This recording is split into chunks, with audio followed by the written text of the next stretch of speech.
Hey guys, thanks for watching. If you're new to RVing, you already know there's a massive list of items that you need before you can go on your first camping trip.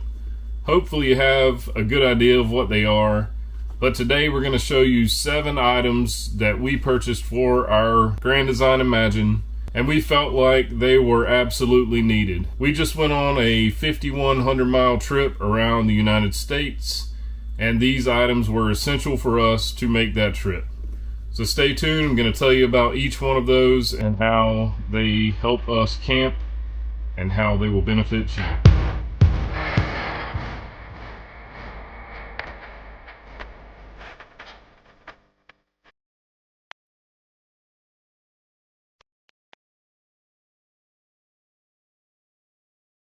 The first thing we purchased for our camper was this Power Watchdog surge protector. Obviously it's a 50 amp because the camper's a 50 amp. We did use an adapter to go into the 30 amp connection at our house, and I'll talk to you more about that in a few minutes. Why do you need a surge protector? Well, you never know what's going to happen, and you always want to have some sort of protection going into the camper. Campgrounds sometimes screw up wiring. You may have an electrical storm. It'll keep your camper from getting fried. It's just extremely important. Okay, while we're talking about the electrical connection on our camper, Trek Power makes these adapters, and this is a 50 amp to 30 amp connection.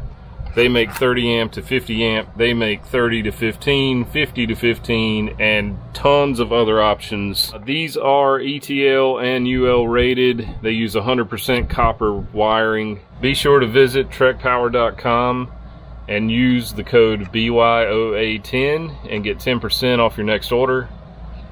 Check them out. They have a ton of options for your RV. Alright, the second item I ordered as soon as we bought our camper was this lithium iron phosphate battery. I tell you what, I think that manufacturers should include these from the factory. They are amazing. This is a 100 amp hour. It is a trolling motor edition. The reason I went with this one is because it has the low temperature shut off, so it won't charge below 32 degrees, which is very important for lithium. This is a Li-Time. It's been an excellent battery for us. So we went on this cross-country trip. We never had an issue with our refrigerator. We have a 12-volt fridge. We needed it to run non-stop on our camping trip across the country. We had 0 issues. We never even got close to having a dead battery. Just to note, I didn't know this when I ordered it, the trolling motor edition is slightly larger. I had to order a different battery box. Not a huge deal. It's like $10 or $15, you know, extra. Lithium iron phosphate batteries have dropped so much in price, it almost doesn't make sense not to have one. A few reasons you want to switch to lithium. You can discharge this battery 100%.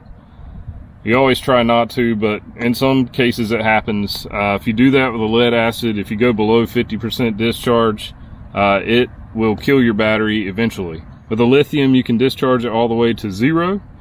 Again, you don't want to, but it can happen. These are extremely lightweight. They're like half the weight of a lead acid battery. So if you have the funds, I would add one of these. This probably would be one of my first modifications to your new RV.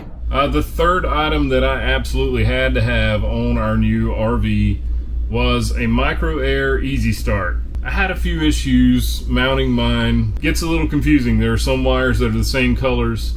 So if you're not super comfortable working with wiring, take it to a dealership, take it to an RV tech, let them install it for you. It really wasn't that hard. I just grabbed the wrong wire the first time. Again, don't be intimidated by my mistake. It was just a mistake and it's gonna happen.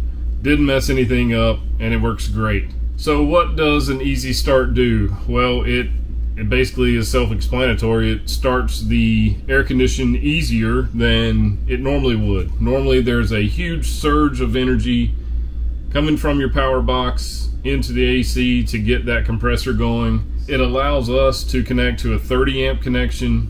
We can run both AC units in our camper. That's been amazing. I absolutely love it. I didn't think I'd be able to do this when we purchased the larger camper with the 2 units, but it runs it with no problem. We've camped in several places with 30 amp connections. We've had zero issues running both units and keeping the whole camper cool. When we travel, we always have our little buddy, Percy, the Boston Terrier, with us everywhere we go. We love that dude. When we got ready to go on our cross-country trip, we knew that a lot of national parks don't allow dogs. So we also knew that Percy had to stay in the camper a lot. We really needed a way to monitor temperatures in the camper and have an alert of some sort in case something happened. So we went on Amazon and we found this Govee Wi-Fi thermometer. I believe it was $35. I'll put it on the screen. This thing has been worth way more than that to us. It has worked flawlessly. It works off of Wi-Fi. So you're gonna need a hotspot, which we keep over there all the time. As long as it's connected to Wi-Fi, you have access to it on your phone through an app. Another use for this, and it's what we used it for before we left, our refrigerator. We had issues with it when we first bought our camper. We had to get a new one installed. Once we got it back home, we wanted to make sure that it stayed cool enough. So we placed this in the freezer. We let it sit for 2 or 3 days, and we adjusted the temperature of the refrigerator as we went, until we were happy with what temps we were seeing. Once it reaches a certain temperature in our camper, I always get a notification from Govee that it has gotten over a certain threshold. Now you can set that threshold in the app, which is great. I think we have ours at 85 degrees. Govee makes tons of different products. We're not sponsored by them, but this thing has been amazing. We're coming up on winter. North Carolina, we don't get too cold, but we do get below freezing some. So I'll be able to monitor our temperature in the camper and know when it's time to winterize or just leave the heat on. So this one, I feel like most people know about, but man, they're important. Vent covers for your camper. For some reason, most manufacturers don't include vent covers, and you really need those. If you ever want to boondock, camp in the fall, sometime where you don't need air conditioner heat, and you want to open those vents up, you need a cover on them. If you open that up and you go for a hike and it rains, it's going to rain inside your camper. So we like to use MaxxAir vents. I'm sure the other ones work just as well. We put them on every camper we have. If you don't know about them, you need to know about them, and they're an awesome upgrade for your new camper. And the final item I want to show you guys that we use while our camper's in storage is this small dehumidifier. This one is a ProBreeze. We got it from Amazon. Last time I looked, I couldn't find this one, but I did order one somewhat like it for my parents' camper. It's working well. I don't know that there's a preference in brand, at least not from us anyway. One thing you need to know, these aren't really automatic, so you basically just turn this one on and it stays on all the time. You have this monitoring system. You can see we have water up to here. I just come out here once a week and dump it. Sometimes it'll be way up.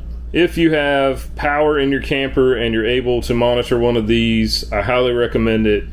It's a great addition to our camper, and it just saves you a lot of headache when you get ready to go camping next season. Okay guys, those are my products that we added to our camper that I think you should know about. Leave comments below on products that you think other campers should know about. We want to help the whole community.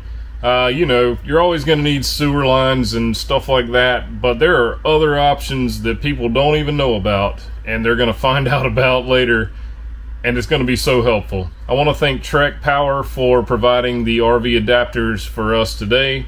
Also, be sure to check out their website and get 10% off using our code BYOA10. Thank you for watching, and guys, we will see you next time.